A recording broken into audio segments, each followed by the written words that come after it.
Hello, everybody. Today I'm going to talk to you about laziness. So, is laziness good or bad? Obviously, laziness is not very good because it reflects on our well being. So, the topic for today is avoid laziness.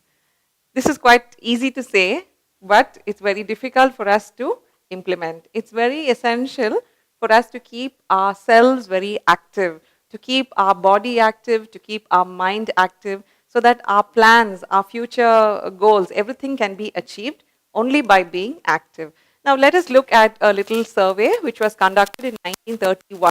I've taken this very old survey to show you that nothing has changed even today in 2019. So this survey was conducted with high school students who were given a questionnaire and they had to tell us why, or rather, what was the reason for their failure or for their low performance. So these high school students termed it as laziness. And the teachers of the same school, they attributed it as lack of ability. They feel that students do not have the ability itself to do well. And in the second condition, the first condition they gave was lack of ability, and the second condition they gave was laziness. So, on the whole, when you look at this study, it all reflects on laziness. So, it is how we look upon it. Now, if you're lazy, people think that you do not have the ability, you do not have the knowledge to do it. So, what I would recommend is, if you have the knowledge, if you have the ability, you might as well do it rather than getting the word lazy, or rather being called as a lazy person.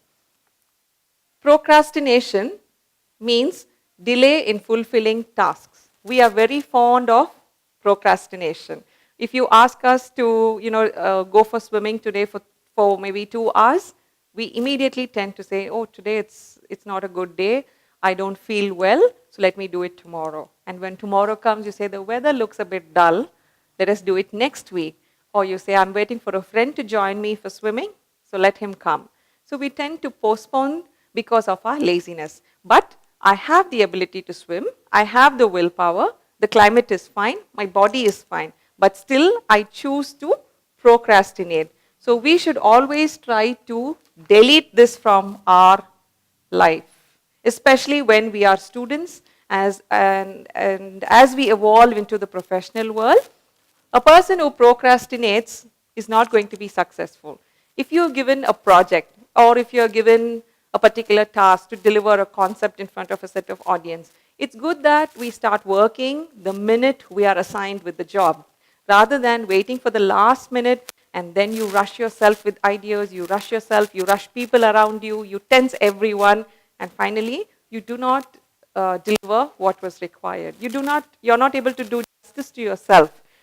So all this can be avoided if we immediately respond to the situation.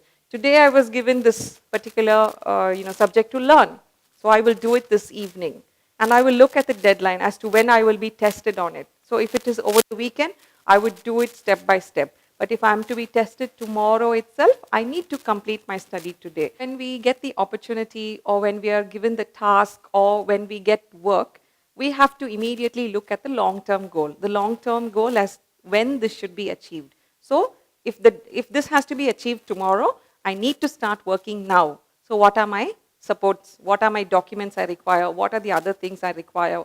What is the time frame? And what is the necessary search which I should do? So this is how you work over laziness at a small level. Now, going on further, let us look at the example of the hummingbird. It has very high energy needs to forage for food until satiated, and then it chooses to rest. The hummingbird has very high energy level, and it could make a collection of its food. But what it does is it uses all its energy to collect the food, and once its job is done, it chooses to rest. So the other way is the hummingbird could also take food whenever it requires. So it's up to us, like the hummingbird, to decide on how we want our job to be completed, whether in a short frame, or you do all the work and then you take a big bit of rest, or you do it as and when required. Whatever be the story, a lazy person is not known to have a good personality. A lazy person is always a headache to the others. If you are to work in a group and if you have a set of 2 or 3 lazy people, do you think your group will succeed? No. There will be a lot of arguments, there will be a lot of ego clashes, there will be a lot of complaints because of laziness. So we as an individual, we as a person, each of us have a personality. So in our personality, laziness should never be observed. You can be lazy in a good way. For example, on a Sunday you want to sleep a little longer, it's fine. Or maybe over the weekend you would like to go for a movie and you would like to just remain like a couch potato. Yes, you can do. I'm not asking you to be active all the time 24/7. There are times where you can relax at your own time and in your own ways, but not affecting your growth or the growth of the other people. I would like to share with you another story where we're talking about a donkey who was very dedicated to his master. But what happened was every day the donkey had to carry a bag of salt on its back and they had to cross a pond. So which means the donkey and its owner used to walk across the pond. And the man was a little too fast in walking because he was not carrying any load.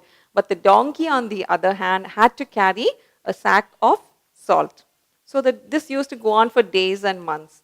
And one fine day, the donkey felt a bit lazy and it decided not to cooperate. So what the donkey did, when it was crossing the river, the pond, the donkey dipped itself into the pond. Dipped itself into the pond, and as a result, it lost balance and it was almost drowning inside. So what happened then, the man was also not very sure of how to save this animal. So he tried his best, but he could not save the donkey. So as a result, the donkey must have drowned. The story stops there. So what I'm trying to say is, if you're lazy, if you don't feel good about doing it, you might as well express it so that there's no bigger disaster. Well, if the donkey in an imaginary situation had to communicate to its master that it's not feeling good about the work or it doesn't want to cooperate, the master might have changed the plan. But instead, the donkey decided to take the man unawares by just dropping itself into the pond. Well, the donkey itself would not have expected to get drowned. So that was the end of the lazy donkey. So in our life as a person, and the qualities we have in us show who we are. So let us avoid being lazy, and let us not encourage people who are lazy. If they feel lazy about a particular task, you as a person should exhibit a good personality to them and motivate them and make them understand what is the reason for us to achieve our goal, why we should not be feeling lazy, why we should complete a particular task in a particular time. So good luck to you, and let us all avoid being lazy. Thank you.